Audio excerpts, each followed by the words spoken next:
The Witcher 3 leaves a lot of questions unanswered, but to get more specific, there are more than a few storylines that are opened by the game specifically and then left unresolved. That's something I find extremely interesting, and today I want to focus on 5 of these lingering mysteries and just general loose ends that have major story implications. There's also a real possibility that some of these I've chosen today could be followed up on in future Witcher games, because these doors have been left wide open, which makes for an even more fascinating discussion. So let's start with one of the most obvious, the fate of the Bloody Baron and his wife Anna. Of course, depending on your actions, the conclusion to the Baron's story leaves him hanging, not you. But in one of the 2 main endings, he survives and reunites with his wife. Unfortunately, Anna's mind is more or less gone by this point in the story. She had been driven to madness after losing the children of Crookback Bog, and even before that, it was pretty clear during her questline that she was already a few Gwent cards short of a full deck. Anyway, the Baron claims to know a healer in the Blue Mountains who may be able to bring back her mind. His daughter Tamara wants to go with, but can't because of her commitments to the Eternal Fire in Oxenfurt, and the Baron then makes her a heavy promise. I will not touch drink. I will find the hermit, and once she is herself again, we will find you. Swear it. You have my word, child. After that, he and Anna begin their journey, and on my first playthrough, I distinctly remember waiting for a follow-up, and even running around Oxenfurt hoping to find Tamara and an update. Did the Baron and his wife make it to the Blue Mountains? Was Anna healed, and did the family ever reunite? Unfortunately, we never get an answer, and while I get the appeal of loose ends in a world where not everything will be tidy, I really would like to know what happened to the Baron and his family, and this seems like one of those things we might eventually get an answer to. Next up, let's talk about the time Geralt spent as a rider of the Wild Hunt. Now, I would guess that at least a few of you are wondering what I'm even talking about.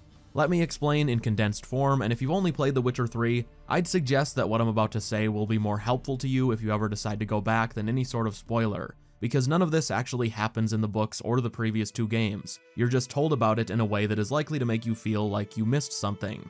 So, before the beginning of the first game, but after the books, I'll keep it vague and say Geralt and Yen were spending a lot of quality time together.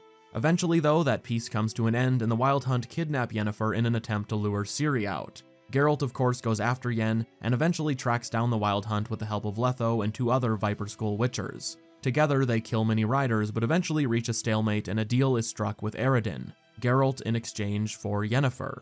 It's after this that Geralt rides with the Wild Hunt for many months, before he's eventually rescued by Ciri and deposited near Kaer Morhen with his amnesia in full swing, which is what kicks off the first game. What's crazy though is that the huge bombshell you can uncover near the end of The Witcher 2, or more accurately what should be a bombshell of Geralt being a Wild Hunt rider, is never followed up on. In fact, The Witcher 3 only ever mentions it in passing. See the commander? Name's Imlerith. I remember him from back when I rode with the hunt. The strangest thing is that it wasn't really even the original version of Witcher 2 that set this plot point up for the next game. Where it gets properly introduced beyond Geralt trading himself for Yennefer, and where the mystery of his time with the Hunt is truly established, is in a late game side quest that was added with the Enhanced Edition a year after the original release date. So clearly at one point they did intend to explore this further. You were a rider of the Wild Hunt. I read the reports. Don't the Nilfgaardians have anything better to do than write reports about witchers? Not about witchers. About you.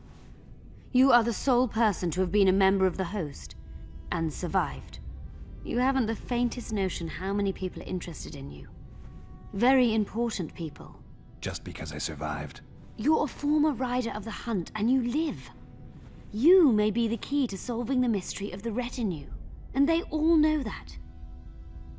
You must watch out for yourself. Yet you get to the third game, which I'd like to remind you is literally called Wild Hunt, and this plotline, in every way that matters, is completely dropped. We never get any information about what Geralt did as a rider, and keep in mind he wasn't thrown in a cell. He served Eredin for some time. I have heard, and this is just a rumor, that The Witcher 3 originally had a full flashback questline fleshing this all out that was eventually cut, which honestly would make sense considering about half of what did get axed was Wild Hunt related. At some point in the future, I would just love some information on Geralt's time with the Hunt. Maybe there's even potential for a small-scale in-between game that could tell this story in detail, because CDPR could do just about anything. That's how wide open they left it. Speaking of wide open storylines, what happens to Letho, and does he ever track down the remaining Viper School Witchers? No matter what you do in the third game, unless he's dead, you monster, the future of Letho is the same. He's headed east, probably to Zerrikania. Nah. Had it with these swamps. Need a change of scenery. Zerrikania, maybe. I've heard they have striped horses there. So have I. Even if you invite him to Kaer Morhen and then tell him he can stay after the battle, nothing changes really. He only intends to stick around as long as it takes him to prepare. And as I said, Letho had also mentioned knowing of at least 2 other living Viper School Witchers he wants to find. Besides Seret and Ox, I know of 2 other Witchers of the School of the Viper who should be alive and on the path. I don't know where they are. Haven't seen them for years. Now they can come out of hiding. They can come home. Of course, at that point, the idea was that Letho would rebuild the School of the Viper with the help of funding from the Emperor. That's why Letho became a Kingslayer in the first place. Unfortunately, Ymir does go back on his word and then some, but what Letho wants more than anything is to restore the Viper School. That's such a unique perspective within the Witcher world, at least what we've seen of it. Most of the characters we're familiar with have no interest in continuing the Witcher tradition, but Letho and School of the Viper Witchers in general seem to take great pride in what they do. A potentially unpopular opinion I have is that I think Letho is one of the few non-Geralt characters that has real main character potential, even if just for a spin-off. Letho in Zerrikania sounds like a neat concept to me, and this does seem like a seed CDPR planted on purpose. The same could be said of Eskel in his situation. When you last see him after the Battle of Kaer Morhen, he says he's leaving the keep for good. His journal entry does seem to suggest he eventually returns unless that's just a mistake, but either way, post-Witcher 3 he's headed way down south to Lormark for Witcher work. There's no update on Eskel after this, whereas even Lambert gets one after the end of the base game. I would really like to see more of both Eskel and Letho. Their futures were left open with some major question marks, and I think that was done on purpose. Not necessarily for a specific purpose when it was written, but just in the general sense that they were setting these characters up to be revisited down the line. Speaking of returning to characters whose fates were left open, I couldn't possibly make a video like this without talking about Iorveth, and I especially needed to include him because of a recent comment from the current narrative director of the upcoming Witcher games. Iorveth is maybe the single most glaring missing piece of The Witcher 3, partly because we know he originally was a major player in the main storyline but was cut due to some story issues. In fact, the only surviving reference to Iorveth outside of some past events being acknowledged is a little ambient conversation you can catch in a small wooded area outside of Novigrad. Have you heard the latest rumors about Iorveth? Talk to the commander about that. He resembled a hedgehog. We must. I tell you, Iorveth is dead. Dead? No, he's been spotted in Novigrad. Chaos and me de sete. I'd just like to point out that getting that conversation took an unbelievable amount of time. It's pretty bugged, so it only triggers one line at a time every 30 minutes or so. That's why I had to splice a bunch of different clips together. Anyway, beyond that little interaction, Iorveth's current status is never mentioned, and I think a lot of us were hoping, even if it was unlikely, that the next-gen update would give us a little hint, maybe just in the form of a note, as to what Iorveth was up to. Well, that didn't happen, but I think it's worth pointing out that Philip Weber, who was a quest designer on Witcher 3 and is now the lead narrative director on the upcoming games, had this to say about Iorveth not being in the next-gen update. To paraphrase a bit, we still remember Iorveth, but we only want to include him with a longer storyline that's worth it, as he's such an important character. We prefer to potentially save him for a future appearance, rather than just do something small.